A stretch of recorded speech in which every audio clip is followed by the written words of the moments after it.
FOMO यानी कि fear of missing out, ये वर्ड शायद आपने बहुत बार सुना होगा। फियर ऑफ मिसिंग आउट का मतलब होता है कि आपको इस चीज का डर है कि आप कुछ खो तो नहीं देंगे, आपसे कुछ मिस तो नहीं हो जाएगा। अब इस वीडियो के टाइटल और थंबनेल को देख के आपको लगा कि अगर इस वीडियो में कुछ काम का हुआ तो कल तक ये, परसों तक ये डिलीट तो नहीं हो जाएगी। तो एक्चुअली में ये वीडियो पहली बात तो डिलीट होने वाली नहीं है, लेकिन इस वीडियो के माध्यम से हम आपको क्या समझाना चाह रहे हैं, बहुत ध्यान से सुनिएगा। एग्जाम के दिन बहुत करीब हैं और इन एग्जाम के डेज में आपके बहुत सारे दोस्त आपके पास आएंगे और बोलेंगे कि यार ये वाला जो क्वेश्चन है ये एग्जाम में पक्का आ रहा है, ये वाला जो क्वेश्चन है वो एग्जाम में पक्का आ रहा है, ये वाला टॉपिक से 100% क्वेश्चन बनेगा, ये वाला केस स्टडी आएगा, ये वाला एमसीक्यू आएगा, ये वाला अनसिन पैसेज आएगा, ये पूरा का पूरा सैंपल पेपर एग्जैक्टली आएगा, पिछले साल भी आया था, इस साल भी आएगा। अब ये कोई बुरी बात नहीं है, बट इससे एक बहुत बड़ा नुकसान हो जाता है और वो क्या है। सबसे पहली बात तो ये लास्ट मोमेंट पे जो दोस्त आते हैं आपके और पेपर से सिर्फ आधा एक घंटा पहले आपको ये बात बताते हैं, वो आपके दिमाग में एक बहुत बड़ा फोमो क्रिएट कर देता है, fear of missing out create कर देता है, और आप एग्जाम से जस्ट आधा घंटा पहले, एक घंटा पहले उस क्वेश्चन को रटना शुरू कर देते हैं, अगर आपको वो क्वेश्चन नहीं आता होता है तो।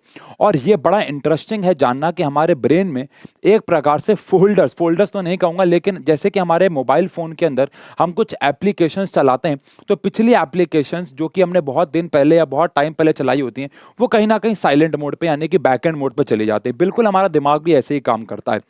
हम जो भी अपने घर से 3 दिन 4 दिन से याद करके आए हैं वो थोड़ा पीछे चला जाएगा और हमें सबसे ज्यादा ताजा ताजा जो चीज याद रहेगी वो है सुबह पढ़ा हुआ क्वेश्चन, जो कि सिर्फ एक क्वेश्चन होगा। हाँ, अगर आप पूरा सुबह सुबह पूरा सिलेबस रिवाइज कर रहे हैं, दैट इज समथिंग डिफरेंट, लेकिन एक क्वेश्चन जो कि फियर ऑफ मिसिंग आउट में आपने पढ़ा, वो पढ़ना आपके लिए बहुत डेंजरस हो सकता है। तो इसीलिए पेपर से सुबह, पेपर वाली सुबह, पेपर हॉल में, एग्जाम हॉल में बाहर खड़े हुए आप कभी भी अपने दोस्तों से इस बारे में बात ना करें। अगर वो कहता भी है कि कोई क्वेश्चन आपको एग्जाम में मिलेगा ही मिलेगा, तो आप उसे कह दें कि आप पढ़ लो, आप उनसे बात ही मत करो। आप सीधा एग्जाम हॉल में जाओ और पेपर को परफॉर्म करना शुरू करो। उसके अलावा कुछ नहीं करना है एग्जाम हॉल से पहले, क्योंकि ये फियर ऑफ मिसिंग आउट आपके लिए बहुत हानिकारक हो सकता है।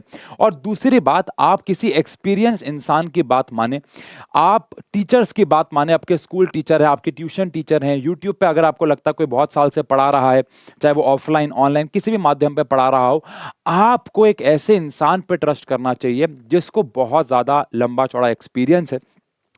किसी और ऐसे इंसान के ऊपर बात नहीं करनी चाहिए जो आपके साथ पहली बार कोई पेपर दे रहा है। बहुत छोटी सी घटना बताऊंगा। मेरे एक जानकार अंकल थे, उनके कमर में दर्द हो गया था।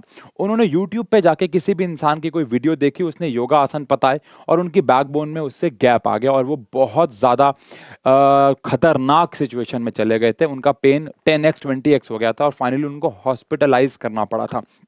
पॉइंट इज कि हम लोग भी बिल्कुल ऐसे ही फियर ऑफ मिसिंग आउट में किसी भी इंसान का कोई भी सजेशन मान लेते हैं जो कि हमारे लिए बहुत खतरनाक हो सकता है। अपने गुरुओं पे ट्रस्ट करो, अपने अपने प्रोसेस पे, फॉर्मेट पे ट्रस्ट करो।